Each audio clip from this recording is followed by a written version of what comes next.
Brought to you by Candid. Candid dusting powder, 4 skin problems का एक expert solution. Candid dusting powder, हटा खुजली, लगा candid. And I think that's the clearest signal of how Iran feels about diplomacy. The kingdom is not going to succumb to pressure. This pressure will backfire.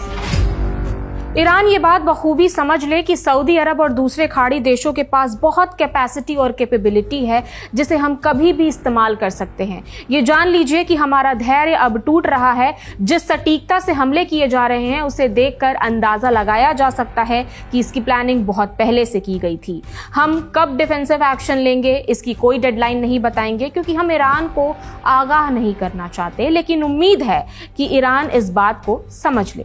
लेकिन शायद वो इतने समझदार नहीं है कि आखिरी मौके का फायदा उठाएं। ये वार्निंग सऊदी अरब के विदेश मंत्री प्रिंस फैसल की तरफ से आई है। अरब और इस्लामी देशों के विदेश मंत्रियों की बैठक के बाद एक प्रेस कॉन्फ्रेंस में उन्होंने ईरान को वार्निंग दी है। प्रिंस फैसल ने कहा कि ईरान पड़ोसी देशों पर अटैक करना बंद करे, वरना अब सऊदी की तरफ से जवाबी कार्रवाई की जाएगी। पहले इस प्रेस कॉन्फ्रेंस की बड़ी बातें जानिए। प्रिंस फैसल ने क्या कहा? पहली बात, ईरान पर भरोसा अब पूरी तरह टूट चुका है। जब तक ईरान अपना रवैया नहीं बदलता तब तक उस पर भरोसा नहीं किया जा सकता। ईरान के एक्शन को देखकर फिलहाल ऐसा तो नहीं लगता कि वो अपने पड़ोसी देशों के साथ बातचीत के लिए तैयार है। तालमेल बिठाने के बजाय वो दबाव बना रहा है, ताकत और कूटनीति से अपनी बात मनवाना चाहता है। सऊदी अरब का मानना है कि ईरान का दूसरे देशों और समुद्री जहाजों पर हमला करना अंतर्राष्ट्रीय नियमों के खिलाफ है।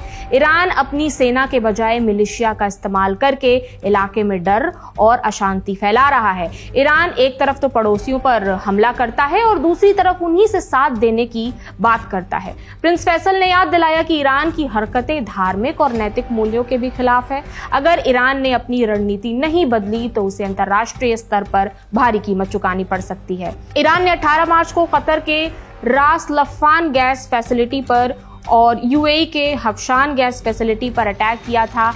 रास लफान इंडस्ट्रियल सिटी कतर की राजधानी दोहा से 80 किलोमीटर दूर है। दुनिया का सबसे बड़ा एलएनजी मैन्युफैक्चरिंग फैसिलिटी है और न केवल कतर के लिए बल्कि ग्लोबल एनर्जी के लिए भी बेहद जरूरी फैसिलिटी है, क्योंकि दुनिया का 20% गैस यहीं से आता है।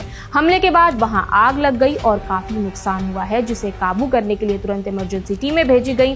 कतर के विदेश मंत्री का कहना है कि ईरान ने रेड लाइन अब पार कर दी है। इस हमले के बाद कतर ने देश में मौजूद ईरानी सैन्य अधिकारियों को वापस लौटा दिया है। फैसिलिटी का काम भी ठप हो चुका है। वहीं यूएई के हफशान गैस फैसिलिटी पर अटैक के बाद अब काम रुक चुका है। एयर डिफेंस ने 13 बैलिस्टिक मिसाइलों और 27 ड्रोनों को इंटरसेप्ट किया था जो ईरान ने यूएई में दागी थी। सऊदी अरब ने भी जानकारी दी है कि उसके 2 रिफाइनरीज पर हमला हुआ है ईरान की तरफ से।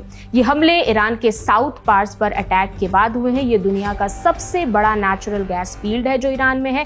ईरान ने आरोप लगाया था कि हमला अमेरिका ने किया था, लेकिन बाद में अमेरिका की तरफ से सफाई आई कि इसमें इजराइल का भी हाथ था।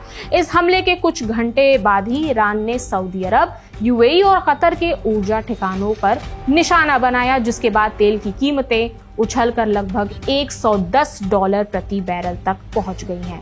मिडिल ईस्ट में ईरान के साथ अमेरिका और इजराइल की जंग तीसरे हफ्ते में पहुंच गई है और ये जंग अभी और खिंचती नजर आ रही है।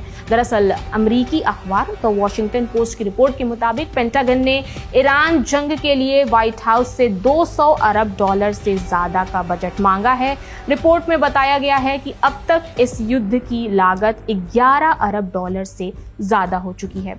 व्हाइट हाउस ने अगर मंजूरी दे दी तो ये युद्ध और भी ज्यादा खिंचता नजर आ रहा है। तो ये थी तमाम अपडेट्स। इससे जुड़ी और भी अपडेट्स हम आप तक पहुंचाते रहेंगे। मेरा नाम प्रगति है। देखते रहिए दी लल्लन टॉक। शुक्रिया।